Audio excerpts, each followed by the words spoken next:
of HMP shunt.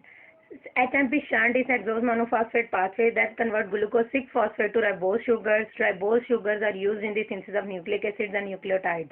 और इसके अलावा इंटरकन्वर्जेंट शुगर्स प्रोड्यूस होती हैं that are the intermediates of glycolysis. उसके बाद HMP शंट जो है ये NADPH प्रोड्यूस करता है that has the reductive biosynthesis. Reduction potential है इसमें, नेगेटिव रिडक्शन पोटेंशियल है. तो ये जो है ये क्या कर सकता है कि इलेक्ट्रॉन्स डोनेट कर सकता है because it has the reducing property. ये जो है ये रिड्यूसिंग रिडक्टिव बायोसिंथेसिस करता है. ठीक है, फ्री रेडिकल्स को डिटॉक्सिफाई करता है. उसके अलावा डायरेक्टली डिटॉक्सिफाई नहीं करता, it take part in the detoxification process with the compounds that take part in the detoxification. उसके बाद जो हाइड्रोजन पेरोक्साइड सिंथेसिस है, रिडक्शन है. हाइड्रोजन पेरोक्साइड रिडक्शन में क्या है कि ये जो है ये फ्री रेडिकल्स को डिटॉक्सिफाई करेगा. सही है. उसके बाद जो है ये डोनेट इलेक्ट्रॉन करेगा to the cholesterol, steroid hormones, ठीक है, फैटी एसिड्स, ठीक है. और ये जो है वो विटामिन डी को एक्टिव फॉर्म में कन्वर्ट करेगा 125 कोलकैल्सिफेरॉल में. सही है. और लिवर में ये क्या करेगा कि बाइल एसिड सिंथेसिस करेगा.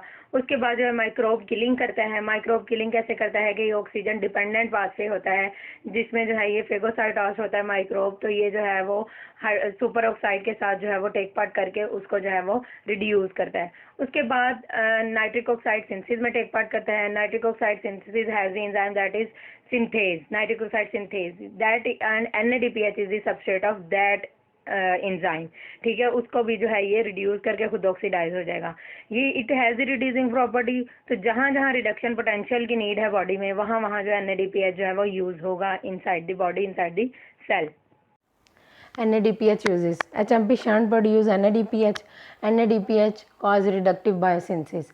ग्लूकोज 6-फॉस्फेट अपनी एनर्जी जो स्टोर करता है in the form of NADPH. और NADPH जो है वो डिफरेंट रिएक्शंस में यूज़ होता है. NADPH जो है वो जिस तरह NADH जो है इलेक्ट्रॉन ट्रांसपोर्ट चेन को इलेक्ट्रॉन डोनेट करता है but it does not transfer electron to the electron transport chain. ये जो है इलेक्ट्रॉन ट्रांसफर करता है to the fatty acids, cholesterol और स्टेरॉइड हार्मोन्स को. Hydrogen peroxide reduction. NADPH का क्या रोल है हाइड्रोजन पेरोक्साइड के रिडक्शन में? हाइड्रोजन पेरोक्साइड जो है वो मेंबर है किसका? आरोरास फैमिली का, रिएक्टिव ऑक्सीजन स्पीशीज फैमिली का, that are the free radicals.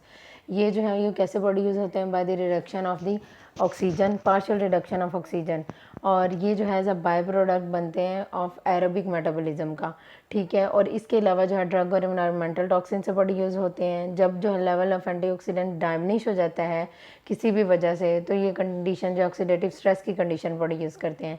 ये हाईली रिएक्शन ऑन इंटरमीडिएट जो है क्या करते हैं? सीरियस केमिकल डैमेज करते हैं, damage to DNA and protein करते हैं, सेल डेथ कर देते हैं, एजिंग करते हैं. सही है. और इसके अलावा जो रिएक्टिव ऑक्सीजन स्पीशीज़ होती हैं कैंसर कॉज करती हैं, एजिंग कॉज करती हैं और इन्फ्लेमेटरी डिजीज़ कॉज करती हैं. उसके अलावा जो है एंजाइम कैटलाइज एंटीऑक्सीडेंट रिएक्शंस कौन कौन से एंजाइम कैटलाइज एंटीऑक्सीडेंट रिएक्शंस में जो है वो ग्लूटाथायोन रिडक्टेज. ग्लूटाथायोन है reduced form of glutathione, that is the reduced form जिसमें जो है सेलेनोप्रोटीन जो है वो कोएंजाइम के तौर पर एक्ट करता है. Selenoprotein mean selenium with the protein. ठीक है. तो ग्लूटाथायोन रिडक्टेज जो है वो क्या करता है? डिटॉक्सीफाई करता है इसको, हाइड्रोजन पेरोक्साइड स्पीशी को. इसको जब डिटॉक्सीफाई करता है तो ये रिड्यूस फॉर्म जो है ऑक्सीडाइज फॉर्म में कन्वर्ट हो जाती है. This oxidize form is then reduced further reduced by the NADPH. तो NADPH जो है वो इनडायरेक्टली क्या कर रहा है? That detox by the hydrogen peroxide that damage the free radicals from the body.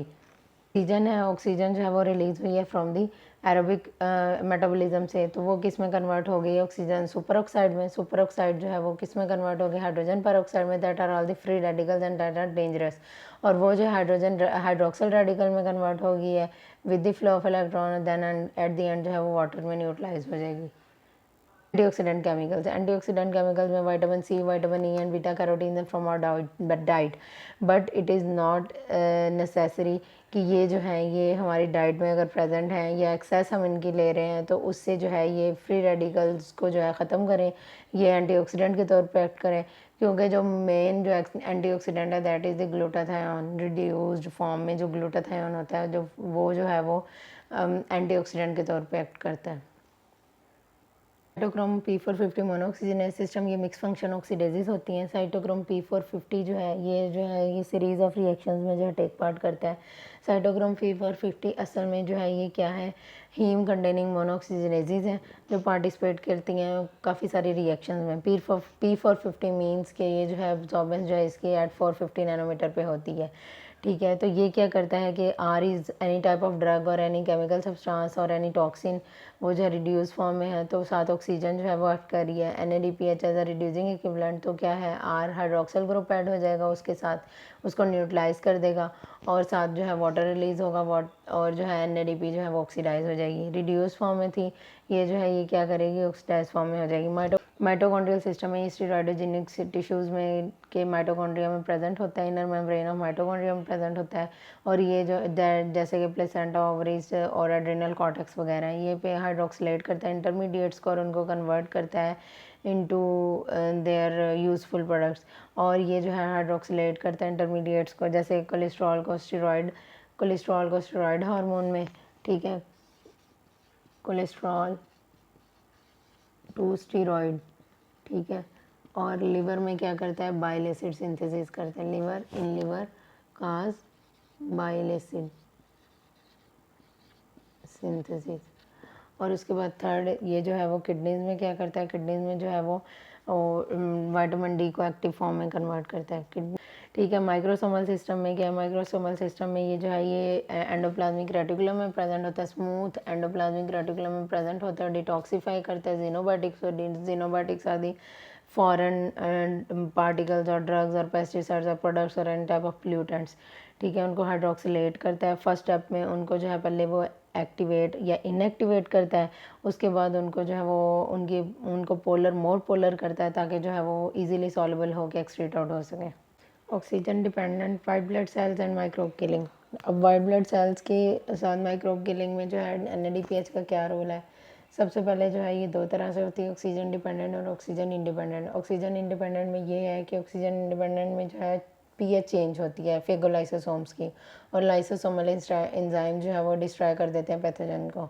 और ऑक्सीजन डिपेंडेंट में क्या होता है, ऑक्सीजन डिपेंडेंट में ये होता है कि दो एंजाइम जो यूज़ होते हैं, NADPH ऑक्सीडेज और जो है वो सुपर ऑक्साइड डिस्म्यूटेज, ये दो एंजाइम्स यूज़ होते हैं। सबसे पहले जो है वो क्या होता है कि जो माइलोपेरोक्सीडेज है सिस्टम जो है वो मोस्ट पोटेंट बैक्टीरियाइडल मैकेनिज्म है।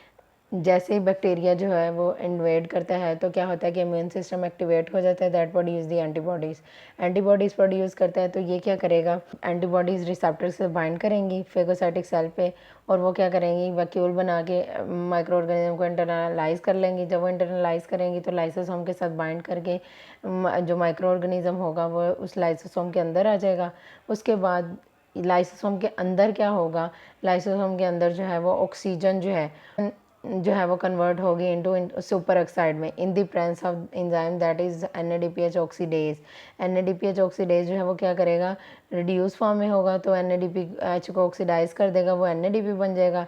ये जो ऑक्सीजन को फ्री रेडिकल में कन्वर्ट करना है वो NADPH ने करना है। NADPH खुद ऑक्सीडाइज होगा और इसको रिड्यूस कर देगा, फ्री रेडिकल में कन्वर्ट करेगा तो हाइड्रोजन पर ऑक्साइड में कन्वर्ट हो जाएगा। That reaction is the called the respiratory burst, जिसमें जो है वो ऑक्सीजन जो है वो रिड्यूस होती है, सराउंडिंग टिश्यू से आती है और जो है वो सुपर ऑक्साइड प्रोड्यूस करती है, that is the oxygen bast.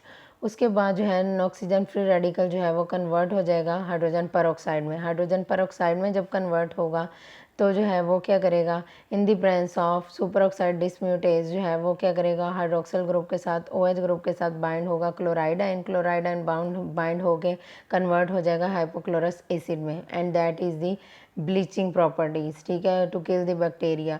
ये पेरोक्साइड जो है वो पार्शली रिड्यूस कर देगा हाइड्रोक्सिल रेडिकल को, और ये रिएक्टिव ऑक्सीजन स्पीशी है, और फुली रिड्यूस हो जाएगा इनटू वाटर में रिड्यूस हो जाएगा, और by the enzymes that are catalase and glutathione peroxidase. Nitric oxide synthesis, nitric oxide जो है वो क्या है, एक्ट एज वेजोडाइलेटर, ठीक है। उसके अलावा जो है वो रिलैक्सिंग फैक्टर के तौर पे एक्ट करती है, वेजोडाइलेटर वेसल्स को डायलेट करती है और ब्लड फ्लो को इंक्रीज करती है, न्यूरोट्रांसमीटर के तौर पे एक्ट करती है और प्रिवेंट करती है प्लेटलेट एग्रीगेशंस को, और बैक्टीरियासिडल एक्टिविटी भी होती है, मैक्रोफेज बैक्टीरियासिडल एक्टिविटी, सही है। अब जो है वो नाइट्रिक ऑक्साइड सिंथेज जो है वो क्या करता है, आर्जिनिन, ऑक्सीजन एंड NADPH। यहाँ पे NADPH का क्या फंक्शन है कि oxygen, arginine and NADPH that are the substrate for the enzyme that is the nitric oxide synthase, ठीक, कैल्शियम कालमिडोल इंडिपेंडेंट एंजाइम जो है ये प्राइमरली प्रेजेंट होते हैं एंडोथीलियम में, न्यूरल टिश्यूज़ में, और ये कॉन्स्टेंटली प्रोड्यूस करते हैं नाइट्रिक ऑक्साइड वेजोडाइलेशन के लिए, न्यूरोट्रांसमिशन के लिए। से ये कैल्शियम इंडिपेंडेंट एंजाइम जो हैं वो भी बहुत सारे सेल्स में होते हैं, मैक्रोफेजेस में, न्यूट्रोफिल्स में, और ये डिफेंस होते हैं अगेंस्ट द पैथोजेंस, डिफेंस के तौर पे एक्ट करते हैं। और इसके अलावा जो है ये स्पेसिफिक इंड्यूसर्स होते हैं किसके, for the independent calcium independent nitric oxide synthase के, ठीक है। और ये जो है वो ट्यूमर नेक्रोसिस करते हैं। नाइट्रिक ऑक्साइड जो है वो क्या करती है, इम्पोर्टेंट मीडिएटर है, क्या करती है, वेस्कुलर स्मूथ मसल टोन को जो है वो कंट्रोल करती है। नाइट्रिक ऑक्साइड सिंथेसाइज जो सिंथेसिस और सिंथेसाइज होती है एंडोथेलियल सेल्स में और वेस्कुलर स्मूथ मसल में डिफ्यूज़ हो जाती है, वहाँ पे ये क्या करती है, साइटोसोल में जाके साइटोसोलिक गुआनिलाइल साइक्लेज को एक्टिवेट करती है, साइक्लिक जीएमपी एक्टिवेट हो जाती है। जब साइक्लिक जीएमपी एक्टिवेट होती है at that causes the activation of protein kinase.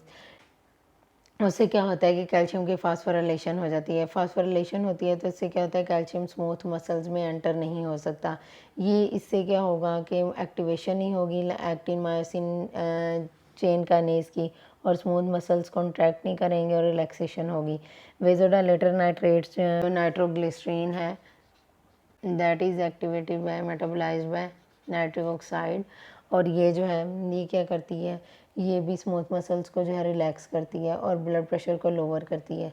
Under hypoxic conditions में क्या होता है कि नाइट्रेट जो है वो रिड्यूस हो जाता है नाइट्रिक ऑक्साइड में, वो जो डीऑक्सी हीमोग्लोबिन के साथ बाइंड करता है, और नाइट्रिक ऑक्साइड जो है रिलीज होती है ब्लड में, that causes vasodilation and improve the blood flow, prevent करती है प्लेटलेट एग्रीगेशन को। ये पोटेंट इनहिबिटर है प्लेटलेट एडहियन और एग्रीगेशन की। कैसे कि भाई ये साइक्लिक एमपी पाथवे को एक्टिवेट करती है, और जो है ये क्या करती है, न्यूरोट्रांसमीटर के तौर पर एक्ट करती है नर्वस सिस्टम में। और इसकी बैक्टीरियासिडल एक्टिविटी भी क्या है, ये क्या बैक्टीरियासिडल एक्टिविटी क्या है कि एक्टिवेटेड मैक्रोफेजेस जो है वो क्या बनाते हैं, ऑक्सीजन फ्री रेडिकल बनाते हैं, ठीक है, सुपर ऑक्साइड बनाते हैं।